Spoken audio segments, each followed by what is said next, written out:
Hi hello ನಮಸ್ತೆ. ನಾನು ರಾಜು. ಅಷ್ಟೇ ನೀವು ನೋಡ್ತಾ ಇದ್ದೀರಾ centre point Kannada YouTube channel. Colours ಕನ್ನಡದಲ್ಲಿ ನಡೆದಂತ ಬಿಗ್ ಬಾಸ್ ರಿಯಾಲಿಟಿ ಶೋ ನಲ್ಲಿ ಅಂದ್ರೆ 11ರ ಸೀಸನ್ ನಲ್ಲಿ ಹನುಮಂತ್ ಅವರು ಗೆದ್ದು ಬೀಗಿದ್ದಾರೆ. ಹನುಮಂತ್ ಅವರು ಕಲರ್ಸ್ ಕನ್ನಡದಿಂದ ಆಡಿ ಅಂದ್ರೆ ರಿಯಾಲಿಟಿ ಶೋ ಆಡಿ ಗೆದ್ದು ಇದು ಪ್ರಥಮ ಬಾರಿಗೆ ಅಂದ್ರೆ ವಿನ್ನರ್ ಆಗಿದ್ದು ಪ್ರಥಮ ಬಾರಿಗೆ. ಹಿಂದೆ ಅನೇಕ ರಿಯಾಲಿಟಿ ಶೋ ಅಲ್ಲಿ ಭಾಗವಹಿಸಿ ಅವರು ಸೆಕೆಂಡ್ ರನ್ನರ್ ಆಗಿದ್ರು. ಬೇರೆ ಬೇರೆ ವಾಹಿನಿಯಲ್ಲಿ ಕೂಡ ಅವರು ಭಾಗವಹಿಸಿದ್ರು. ಒಂದ್ಸಲ ಸಿಂಗಿಂಗ್ ಕಾಂಪಿಟಿಷನ್ ಅಲ್ಲಿ ಭಾಗವಹಿಸಿ ಅವರು ರನ್ನರ್ ಅಪ್ ಆಗಿದ್ರು, 2ನೇ ಸ್ಥಾನವನ್ನು ಪಡೆದುಕೊಂಡಿದ್ರು. ಹಾಗೆ ಕಲರ್ಸ್ ಕನ್ನಡದಲ್ಲೂ ಕೂಡ ಬೇರೆ ಬೇರೆ ರಿಯಾಲಿಟಿ ಶೋ ಅಲ್ಲಿ ಆಡಿ ಅವರು ಮಿಸ್ಟರ್ ಬ್ಯಾಚುಲರ್ ಆಗಿರ್ಬೋದು, ಮತ್ತೊಂದು ಜೋಡಿ ಆಟದಲ್ಲೂ ಕೂಡ ಅವರು ಸೆಕೆಂಡ್ ರನ್ನರ್ ಅಪ್ ಆಗಿದ್ರು. ಹೀಗಾಗಿ ಅವರು ಬೇರೆ ಬೇರೆ ವಾಹಿನಿಯಲ್ಲಿ ಆಡಿ ಸೆಕೆಂಡ್ ರನ್ನರ್ ಅಪ್ ಆಗಿದ್ರು. ಈಗ ಮೊದಲ ಬಾರಿಗೆ ಕಲರ್ಸ್ ಕನ್ನಡ ನಡೆಸಿಕೊಟ್ಟಂತ ರಿಯಾಲಿಟಿ ಶೋ ನಲ್ಲಿ ಅಂದ್ರೆ ಬಿಗ್ ಬಾಸ್ ಸೀಸನ್ 11ರ ಶೋ ನಲ್ಲಿ ಗೆದ್ದು ಬೀಗಿದ್ದಾರೆ. ಆನಂತರ ನಾವು ಬಿಗ್ ಬಾಸ್ ಸೀಸನ್ ಅನ್ನು ನೋಡೋದಾದ್ರೆ, ಬಿಗ್ ಬಾಸ್ ನಲ್ಲಿ ಈಗಾಗಲೇ 10 ಸೀಸನ್ ಮತ್ತು ಒಂದು ಮಿನಿ ಸೀಸನ್ ಆಗಿದೆ, 11 ಸೀಸನ್ ಆಗಿದೆ. 11 ಸೀಸನ್ ಅಲ್ಲಿ 10 ಜನ ಗೆದ್ದಿದ್ದಾರೆ. ಅಂದ್ರೆ ರೂಪೇಶ್ ಶೆಟ್ಟಿ ಮಿನಿ ಸೀಸನ್ ನಲ್ಲೂ ಗೆದ್ದಿದ್ದಾರೆ, ಜೊತೆಗೆ ಅವರು ಟಿವಿಯಲ್ಲಿ ಪ್ರಸಾರವಾದಂತ ದೊಡ್ಡ ರಿಯಾಲಿಟಿ ಶೋ ಅಲ್ಲಿ ಗೆದ್ದಿದ್ದಾರೆ. ಅಂದ್ರೆ 11 ಶೋ ಅಲ್ಲಿ 10 ಜನ ಗೆದ್ದಿದ್ದಾರೆ.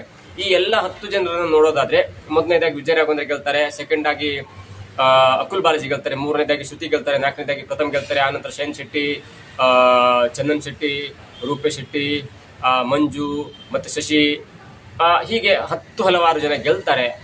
ಎಲ್ಲವರನ್ನು ನೋಡ್ತಾ ಇದ್ರೆ ಕಲರ್ಸ್ ಕನ್ನಡದಲ್ಲಿ ನಡೆಸಿಕೊಟ್ಟಂತ ಈ ಬಿಗ್ ಬಾಸ್ ರಿಯಾಲಿಟಿ ಶೋ ಅಲ್ಲಿ ಅಕುಲ್ ಬಾಲಾಜಿ ಒಂದನ್ನು ಹೊರತುಪಡಿಸಿದ್ರೆ ಮಿಕ್ಕಿದ ಎಲ್ಲರೂ ಕೂಡ ಕಲರ್ಸ್ ಕನ್ನಡ ಜೊತೆ ನಂಟನ ಇಟ್ಕೊಂಡರು. ಜೊತೆಗೆ ಅವರು ಅಂದ್ರೆ ಶ್ರುತಿ ಆಗಿರ್ಲಿ, ವಿಜಯ್ ರಾಘವೇಂದ್ರ ಆಗಿರ್ಲಿ, ಅಥವಾ ಶಶಿ ಆಗಿರ್ಲಿ, ರೂಪೇಶ್ ಶೆಟ್ಟಿ ಅಥವಾ ಶೈನ್ ಶೆಟ್ಟಿ, ಇವರೆಲ್ಲ ಟಿವಿಯ ಅಂದ್ರೆ ಕಲರ್ಸ್ ಕನ್ನಡ ಮತ್ತು ಜಿ ಕನ್ನಡ ಹೊರತಾಗಿ ಬೇರೆ ಕಡೆಯಿಂದ ಬಂದಂತವ್ರು. ಹಾಗಾಗಿ ಅವರೆಲ್ಲರೂ ಕೂಡ ಮಂಜು ಮತ್ತು ಅಕುಲ್ ಬಾಲಾಜಿ ಇಬ್ಬರನ್ನು ಹೊರತುಪಡಿಸಿದ್ರೆ, ಮಂಜು ಅಂದ್ರೆ ಪಾವಗಡ ಮಂಜು ಮತ್ತು ಅಕುಲ್ ಬಾಲಾಜಿ ಇಬ್ಬರನ್ನು ಹೊರತುಪಡಿಸಿದ್ರೆ ಅಲ್ಲಿ ಯಾರು ಚಾನೆಲ್ಗೆ ಸಂಬಂಧಪಟ್ಟವಂತ ಆಗಿರಲಿಲ್ಲ. ಮತ್ತು ಅವರು ಅನೇಕ ಬಾರಿ ಚಾನೆಲ್ ನಲ್ಲಿ, ಸೀರಿಯಲ್ ನಲ್ಲಿ ಅಥವಾ ಆ ಚಾನೆಲ್ ನ ತನ್ನ ಪ್ರತಿಭೆ ಅಂತ ಹೇಳ್ಕೊಳ್ಳುವಂತ ಯಾವುದೇ ವ್ಯಕ್ತಿ ಇರಲಿಲ್ಲ. ಎಲ್ಲರೂ ಕೂಡ ಜಿ ಕನ್ನಡದಿಂದ ಹೊರತಾಗಿದ್ದಂತವ್ರನ್ನೇ ಅಲ್ಲಿ ಕಲರ್ಸ್ ಅವರು ಗೆಲ್ಲಿಸಿದ್ದಾರೆ ಮತ್ತು ಗೆದ್ದಿದ್ದಾರೆ ಅಂತ ಈಗ ಹೇಳ್ಬಹುದು. ಆದ್ರೆ ಹನುಮಂತ್ ಅವರನ್ನು ಬಿಟ್ಟು, ಹನುಮಂತ್ ಅವರು ಈಗಾಗಲೇ ಈ ಹಿಂದೆ ಹೇಳಿದಂತೆ ಅವರು ಜಿ ಕನ್ನಡದ ಒಂದು ಪ್ರತಿಭೆ. ಜಿ ಕನ್ನಡ ನಡೆಸಿಕೊಟ್ಟಂತ ಸರಿಗಮಾ ಸಿಂಗಿಂಗ್ ಕಾಂಪಿಟಿಷನ್ ನಲ್ಲಿ ಅವರು ರನ್ನರ್ ಅಪ್ ಆಗಿ ಜನರ ಮನ್ನವನ್ನ ಗೆದ್ದು, ಅಂದ್ರೆ ಅವರು ಗೆಲ್ಲುವಂತ ಹಂತದಲ್ಲಿದ್ರು. ಆದ್ರೆ ಸಂಗೀತದಲ್ಲಿ ಆಯಾಮದಲ್ಲಿ ಸ್ವಲ್ಪ ಕೊರತೆ ಉಂಟು. ಯಾಕಂದ್ರೆ ಅವರ ಎದುರುಗಡೆ ಇದ್ದಂತ ವ್ಯಕ್ತಿ ಇದ್ದಾರಲ್ಲ, ಸಿಂಗರ್ ಇದ್ದಾರಲ್ಲ, ಅವರಾಗೆ ಕಂಪೇರ್ ಮಾಡಿ ಅವರನ್ನ ರನ್ನರ್ ಅಪ್ ಮಾಡಲಾಯಿತು. ಹೀಗಾಗಿ ಆ ನಂತರ ರನ್ನರ್ ಅಪ್ ಆಗ್ತಾರೆ, ಅವರಿಗೆ ಯಾವುದು ಬಹುಮಾನ ಬರುತ್ತೆ, ಸೈಟ್ ಬರುತ್ತೆ. ಆ ನಂತರ ಅವರು ಮನೆಗೆ ಹೋಗ್ತಾರೆ. ಆ ನಂತರ ಬೇರೆ ಬೇರೆ ಅಂದ್ರೆ ಅಲ್ಲಿಂದ ಜಿಯಿಂದ ಬಂದು ಮತ್ತು ಕಲರ್ಸ್ ಅಲ್ಲಿ ತಮ್ಮದೇ ಆದಂತ ರಿಯಾಲಿಟಿ ಶೋ ಅಲ್ಲಿ ಭಾಗವಹಿಸ್ತಾರೆ, ಸೆಕೆಂಡ್ ರನ್ನರ್ ಅಪ್ ಆಗ್ತಾರೆ, ಮತ್ ಮನೆ ಹೋಗ್ತಾರೆ, ಮತ್ ಕರೆದಾಗ ಮತ್ತೆ ಸ್ವಲ್ಪ ಆಡ್ತಾರೆ ಬಂದ್ಕೊಂಡು ಇಲ್ಲಿ ಕಲರ್ಸ್ ಅಲ್ಲಿ. ಹಾಗೆ ಅವರ ಜೀವನ ನಡೀತಾನೆ ಇರುತ್ತೆ. ಆ ನಂತರ 3-4 ವರ್ಷದಿಂದ ಕಲರ್ಸ್ ಕೂಡ ಅವರಿಗೆ ಆಫರ್ ಕೊಡುತ್ತೆ, ಬನ್ನಿ ಬಿಗ್ ಬಾಸ್ಗೆ ಅಂತ. ಆದ್ರೂ ಅದನ್ನೆಲ್ಲ ರಿಜೆಕ್ಟ್ ಮಾಡ್ಕೊಂಡು ಈಗ ಅಂದ್ರೆ ಬಿಗ್ ಬಾಸ್ ಸೀಸನ್ 11ರ 3ನೇ ವಾರಕ್ಕೆ ಕಾಲಿಡ್ತಾರೆ. ಅದು ಯಾಕಂದ್ರೆ ಕಲರ್ಸ್ ಕನ್ನಡದ TRP ಹೈಯಲ್ಲಿರುವಾಗ, ಅಂದ್ರೆ ಜಗದೀಶ್ ಅವರ TRP, ಜಗದೀಶ್ ಅವರ ಆಟ ಮಾಟ, ಆ ಜಗದೀಶ್ ಅವರ ಕಿತ್ತಾಟ ಎಲ್ಲವೂ ಇರುವಾಗ ಕಲರ್ಸ್ ಕನ್ನಡದಲ್ಲಿ ನಡೆಸಿಕೊಟ್ಟಂತ ಬಿಗ್ ಬಾಸ್ ಸೀಸನ್ 11 ಒಂದು ಪೀಕ್ ಲೆವೆಲ್ ಇರುತ್ತೆ. ಯಾವಾಗ ಕಲರ್ಸ್ ಕನ್ನಡದಿಂದ ಅಂದ್ರೆ ಕಿತ್ತಾಟ ಆಗಿ ಕಲರ್ಸ್ ಕನ್ನಡದವರು ಜಗದೀಶ್ ಅವ್ರನ್ನ ಹೊರ ಹಾಕ್ತಾರೋ, ಆಟೋಮೆಟಿಕಲ್ ಅಲ್ಲಿ ಎಂಟರ್ಟೈನ್ಮೆಂಟ್ ಇರೋದಿಲ್ಲ ಮತ್ತು ಆ ಮಟ್ಟಿಗೆ ಸ್ವಲ್ಪ ಬಿಗ್ ಬಾಸ್ ಶೋ ಸ್ವಲ್ಪ ಸಪ್ಪೆ ಆಗುತ್ತೆ. ಆ ಮೂಮೆಂಟ್ ಅಲ್ಲಿ ಕರೆತಂದದ್ದು ಹನುಮಂತ್ ಅವರನ್ನ. ಹನುಮಂತ್ ಅವ್ರು ಬರ್ತಾರೆ, 1 ವಾರ ಇರ್ತಾರೆ ಅಥವಾ 2 ವಾರ ಇರ್ತಾರೆ, ಸ್ವಲ್ಪ ಕಾಮಿಡಿ ಮಾಡಿ ಹೋಗ್ತಾರೆ, ಹಾಡು ಹೇಳ್ತಾರೆ ಅನ್ನೋ ಲೆಕ್ಕಾಚಾರ ಇದ್ದಾಗ ನಂತರ ಬೂಸ್ಟ್ ಅಪ್ ಕೊಟ್ಟು ನಂತರ ಎಲ್ಲವನ್ನು ಮ್ಯಾಚ್ ಮಾಡಿ ಶೋಗೆ ಒಂದು ಕಳೆ ತಂದು ಕೊಟ್ಟು ಹನುಮಂತ್ ಅವರು ಈಗ ವಿನ್ ಆಗಿದ್ದಾರೆ. ಹನುಮಂತ್ ಅವರಿಗೆ ಪ್ರಶಂಸೆಗಳ ಮಹಾಪೌರ ಹರಿದು ಬರ್ತಾ ಇದೆ. ಇವೆಲ್ಲವನ್ನ ನೋಡ್ತಾ ಇದ್ದಾಗ ಕಲರ್ಸ್ ಕನ್ನಡದಲ್ಲಿ ಮೊನ್ನೆ ಅಂದ್ರೆ ಫೈನಲ್ 6 ಅಲ್ಲಿ ಇರುವಾಗಲೂ ಕೂಡ ಮೋಕ್ಷಿತಾ ಅವರು ಗೆಲ್ತಾರೆ ಅನ್ನುವ ಒಂದು ಮಾತಿತ್ತು.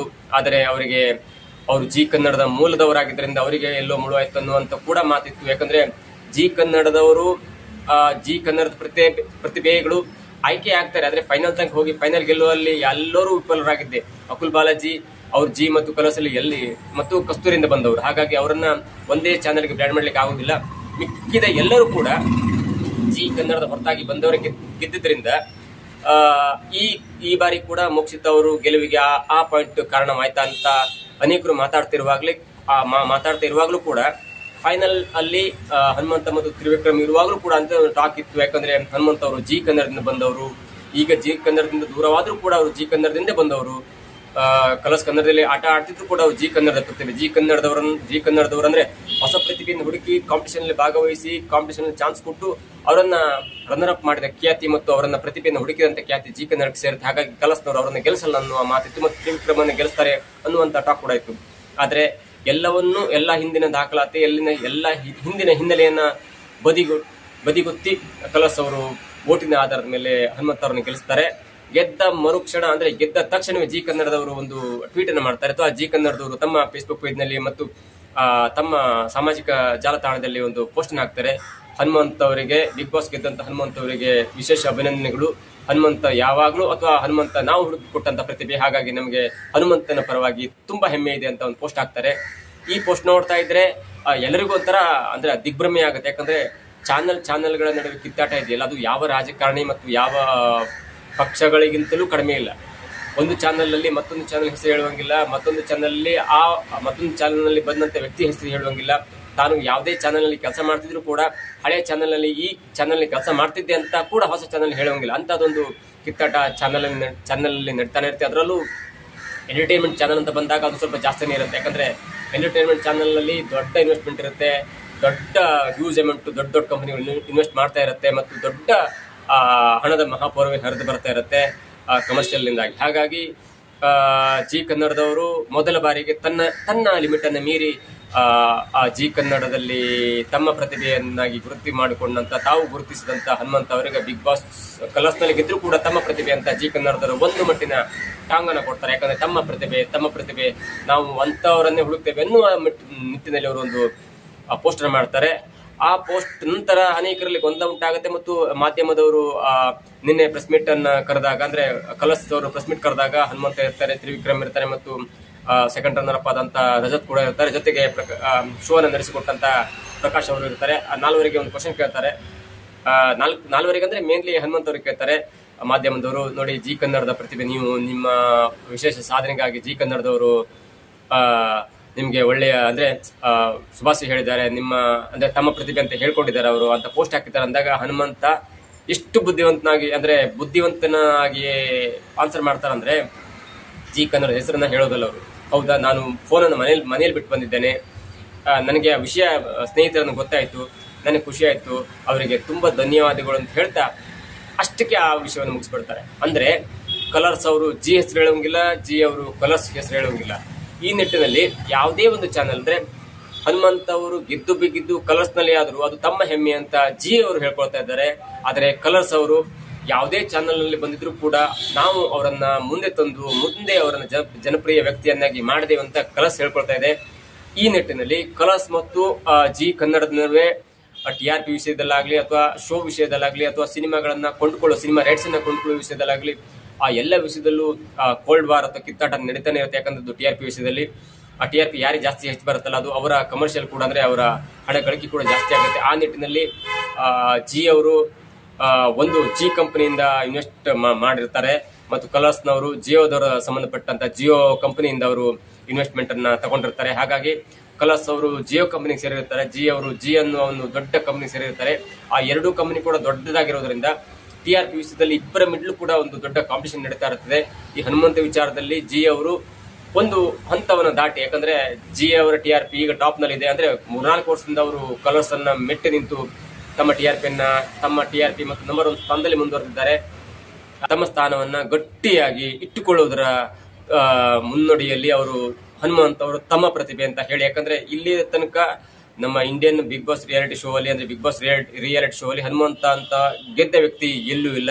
ಯಾಕಂದ್ರೆ ಒಂದು ಚಾನೆಲ್ ನಿಂದ ಪರಿಚಯವಾಗಿ ಮತ್ತೊಂದು ಚಾನೆಲ್ ನಲ್ಲಿ ರಿಯಾಲಿಟಿ ಶೋ ಗೆಲ್ಲೋದಿದ್ದಿಲ್ಲ. ಅದು ನಿಜಕ್ಕೂ ಚಾನೆಲ್ಗಳ ನಡುವೆ ಕಾಂಪಿಟೇಷನ್ ಅಥವಾ ಸ್ನೇಹಿತನ ಗೊತ್ತಿಲ್ಲ. ಆದ್ರೆ ಈ ಬಾರಿ ಕಲರ್ಸ್ನವರು ತಮ್ಮ ಎಲ್ಲ ಹಿಂದಿನ ಕಾಂಪಿಟೇಷನ್ ಅನ್ನು ಬಿಟ್ಟು ಜಿ ಕನ್ನಡದ ಪ್ರತಿಭೆಯಾದಂತ ಹನುಮಂತ ಅವರನ್ನ ಗೆಲ್ಲಿಸಿ ತಮ್ಮತನವನ್ನ ಅಂದ್ರೆ ತಮ್ಮ ಪ್ರೀತಿ ವಿಶ್ವಾಸವನ್ನ ಅಥವಾ ತಮ್ಮ ವೈರುಧ್ಯವನ್ನ ಮೆಟ್ಟು ನಿಂತು ಒಂದು ಹಂತಕ್ಕೆ ತಲುಪಿದ್ರೆ, ಈ ಕಡೆ ಜಿ ಅವರು ಇದು ಹನುಮಂತ ಅವರು ತನ್ನ ಪ್ರತಿಭೆ ಅಂತ ಹೇಳ್ತಾ ಅದೇ